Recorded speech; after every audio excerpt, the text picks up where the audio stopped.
आकाशवाणी कलकाता জেলার চিঠি নদিয়া থেকে পাঠিয়েছেন আমাদের সংবাদদাতা অনুপম মোদক। নদিয়া জেলায় গ্রামে গ্রামে কঠিন বর্জ্য ব্যবস্থাপনার জন্য জোর কদমে কাজ শুরু হয়েছে। গ্রাম পঞ্চায়েত এলাকায় স্বচ্ছ পরিবেশ বজায় রাখতে এই কাজ চলেছে।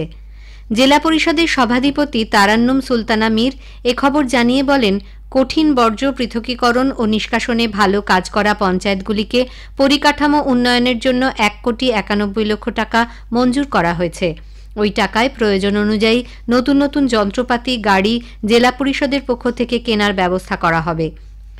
নদিয়ার 80 নম্বর কালীগঞ্জ বিধানসভা আসনের খসড়া ভোটার তালিকা প্রকাশিত হয়েছে।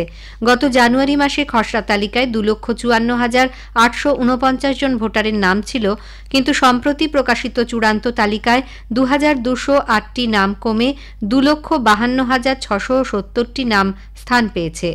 জেলার প্রশাসনিক ভবনে এক সাংবাদিক বৈঠকে নদিয়ার জেলা শাসক এস অরুণ প্রসাদ এই তথ্য সাংবাদিকদের হাতে তুলে দিয়ে বলেন, কালীগঞ্জ বিধানসভা কেন্দ্রের আসনের জন্য ভোটার তালিকা প্রস্তুতির কাজ সম্পন্ন হয়েছে।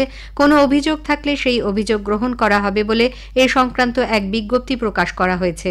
এতে বলা হয়েছে যে কোনো ব্যক্তি এখন ইলেকটোরাল রেজিস্ট্রেশন অফিসারের সিদ্ধান্তের বিরুদ্ধে জেলা নির্বাচন আধিকারিকের কাছে আপিল করতে পারবেন। এক্ষেত্রে জেলা শাসকের সিদ্ধান্তে সন্তুষ্ট না হলে মুখ্য নির্বাচন আধিকারিকের কাছেও আপিল করা যাবে বলে জানানো হয়েছে। অসহ্য গরমে কেবলমাত্র মানুষই নয়, প্রকৃতিও যেন হাঁসফাঁস করছে। এই দাবদাহে প্রখর রৌদ্রের দাপটে মাটি শুকিয়ে চারাগাছেরও ক্ষতির আশঙ্কা দেখা দিয়েছে।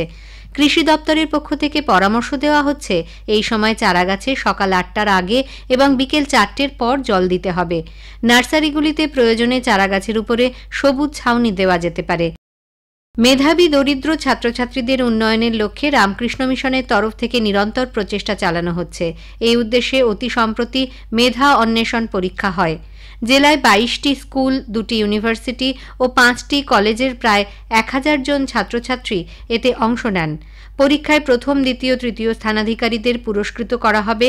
পাশাপাশি অংশগ্রহণকারীদের মধ্যে থেকেও কিছু জনকে স্টাইপেন্ড দেওয়া হবে বলে কল্যাণী রামকৃষ্ণ মিশন সূত্রে জানানো হয়েছে। উল্লেখ্য, এই পরীক্ষায় রাজ্যব্যাপী প্রায় 26,000 ছাত্রছাত্রী অংশ নেন বলে জানা গেছে। সম্প্রতি কল্যাণী বিশ্ববিদ্যালয়ের বাংলা বিভাগের উদ্যোগে 125 নজরুল ও জীবনানন্দ শীর্ষক দুদিনের একটি আন্তর্জাতিক আলোচনা সভা অনুষ্ঠিত হয়। প্রদীপ প্রজ্বলন করে অনুষ্ঠানের উদ্বোধন করে উপাচার্য কল্লোল পাল জানিয়েছেন, বিদ্রোহী কবি নজরুল ও প্রকৃতিপ্রেমী জীবনানন্দকে নিয়ে এই আলোচনা সভা ভীষণই প্রাসঙ্গিক। অনুষ্ঠানে উপস্থিত ছিলেন লেখক অনিতা অগ্নিহোত্রী, অধ্যাপক বিশ্বতোষ চৌধুরী, অধ্যাপক সুমিতা চক্রবর্তী, অধ্যাপক সাবিত্রীনন্দ চক্রবর্তী, অধ্যাপক প্রবীর প্রামাণিক, অধ্যাপক নন্দিনী বন্দ্যোপাধ্যায় প্রমুখ। পাশাপাশি নজরুল ও জীবনানন্দকে নিয়ে একটি বইও প্রকাশ করা হয় বলে অধ্যাপক সুখেন বিশ্বাস জানিয়েছেন। সম্প্রতি কৃষ্ণনগর জেলা স্টেডিয়ামে জিমনেশিয়ামের উদ্বোধন হয়। 48 লক্ষ টাকারও বেশি ব্যয়ে এটি নির্মাণ করা হয়েছে। সাংসদ এলাকা উন্নয়ন তহবিল থেকে 33 লক্ষ টাকারও বেশি ব্যয় হয়।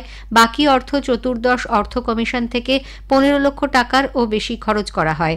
এই উপলক্ষে এক অনুষ্ঠানে উপস্থিত ছিলেন সাংসদ মহুয়া মৈত্র, জেলা পরিষদের সভাধিপতি তারান্নুম সুলতানা মীর, জেলাশাসক এস অরুণ প্রসাদ প্রমুখ। ভারত পাকিস্তানের মধ্যে উত্তপ্ত পরিস্থিতি কাটতেই নদিয়ার চরমেঘনার বাসিন্দাদের মধ্যে খুশির আবহ। আন্তর্জাতিক ভারত বাংলাদেশ সীমান্তের কাঁটাতারের বেড়ার ওপারে থাকা চরমেঘনা গ্রামের বাসিন্দারা স্বস্তি ফিরে পেয়েছেন। ভারত পাকিস্তানের মধ্যে উত্তপ্ত পরিস্থিতির মধ্যে দুশ্চিন্তায় গ্রামের মানুষজন সীমান্ত ঘেঁষা মাথাভাঙা নদীতে স্নানে যাওয়া এক প্রকার বন্ধ করে দিয়েছিলেন। স্বাভাবিক ছন্দে ছিল না দৈনিক যাপন। পরিস্থিতি শান্ত হতেই আবার সেই আগেকার ছবিটা ফিরে এসেছে। এলাকায় বিএসএফ এর পক্ষ থেকে নানা ধরনের সহযোগিতা মানুষজনের মনে সাহস যোগায় বলে স্থানীয় মানুষজনের মত। জেলার চিঠি শেষ হল।